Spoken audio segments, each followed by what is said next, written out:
अगस्त 2009 का एक गर्म तरीन दिन था जब मैंने उस शख्स को पहली बार देखा। वो शख्स तपती सड़क पर रेंगता हुआ दुकानों के सामने से गुजरता हुआ एक बड़े प्लाजे के सामने आकर डेरा डाल देता है। पसीने से शराबूर कभी लंगड़ाता तो कभी बैठ जाता, कभी गिरने लगता तो कभी चलने लगता। कई कई दिन वो वहीं पे भूखा प्यासा पड़ा रहता। उसके चेहरे से हैरानी और वैरानी के अलावा बला की मज़लूमियत टपकती थी। उसकी ज़हरी हालत देखकर इंसान कराहत महसूस करता। दाढ़ी बढ़ी हुई, बाल उलझे हुए, मैले कुचेले कपड़े और जिस्म पर मैल के धब्बे नुमायाँ नज़र आते थे, जो कि उसकी शख्सियत का खासा थे। वो रोज़ाना एक मखसूस वक्त पर दुकानों के सामने से भीख मांगते हुए प्लाजे के सामने आके डेरे डाल देता, गोया जैसे ये उसकी जाब हो। उसकी ये हालत देखकर मेरा दिल तकलीफ़ से कुढ़ सा जाता। मैं सोचता कि ये कौन है, कैसी मजबूरी उससे ये काम करने पर उकसाती है, जाने उसके घर में कितने लोग होंगे। गोया ये गुर्बत और अफलास का मारा हुआ है। ऐसे कई सवाल मुझे रोज़ाना उस शख्स की तरफ मैल करते जिस दोपहर की गर्मी में लोग घर से निकलना गवारा नहीं करते थे। वो इस गर्मी में तपती धूप में बैठा रहता था। सारा दिन वो अपने मखसूस अंदाज में लेटा रहता, कभी सर उठा के इधर उधर देखने लगता, फिर किसी और दुनिया में ही गायब हो जाता।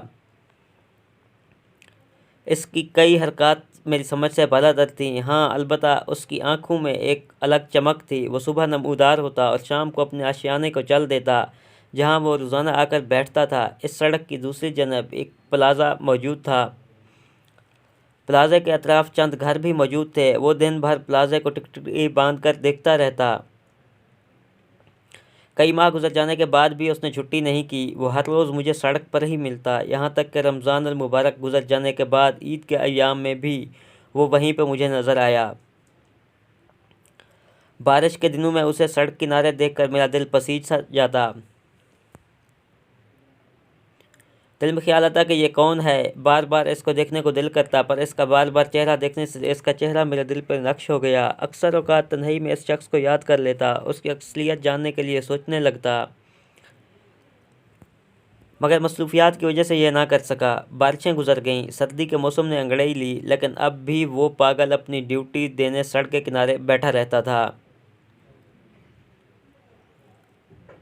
रफ्ता रफ्ता मुझे यकीन हो चला कि इस शख्स का इस दुनिया में कोई नहीं है, या फिर ये शख्स पागल है। इसी प्लाज़े में ऑफिस होने की वजह से मेरी मुलाकात इस पागल से रोज़ाना होती रहती थी। उसके करीब से गुजरते हुए मैं उसे कुछ पैसे दे देता ताकि इस ज़रूरियात उसकी पूरी हो सकें। रोज़ाना देखने के बाद मुझे महसूस हुआ उसकी आंखें एक प्लाज़े के एक मखसूस हिस्से पर लगी रहती हैं। कई कई घंटे उसकी पलक तक ना झपकती। दिन के किसी भी वक्त वो शख्स वहीं पर दिखाई देता था। एक दफ़ा मुझे उसी सड़क से रात के वक्त गुजरने का इत्तफ़ाक हुआ। वो शख्स वहीं पर दिखाई दिया।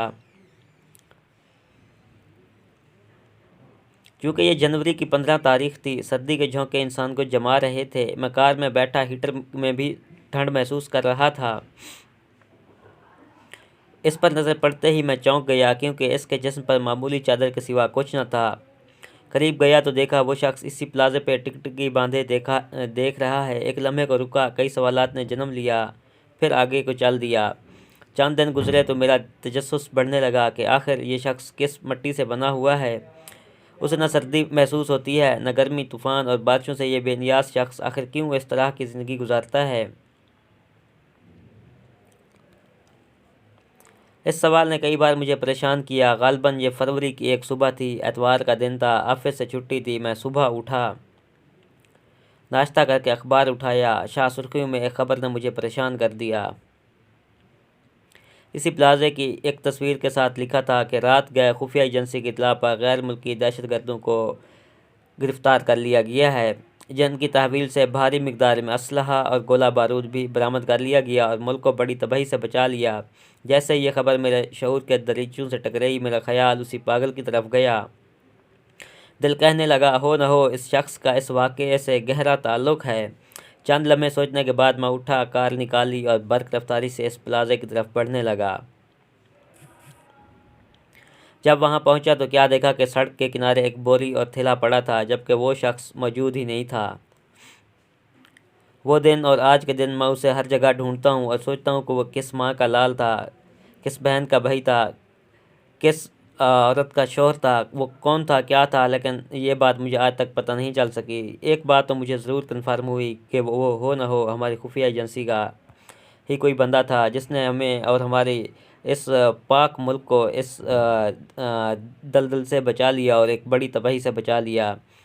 अगर आप लोग इस तरह की मज़ीद कहानियाँ सुनना चाहते हैं और हकीकियात को अपने दरीचों में लाना चाहते हैं तो आप लोगों से गुजारिश है कि मेरे चैनल को सब्सक्राइब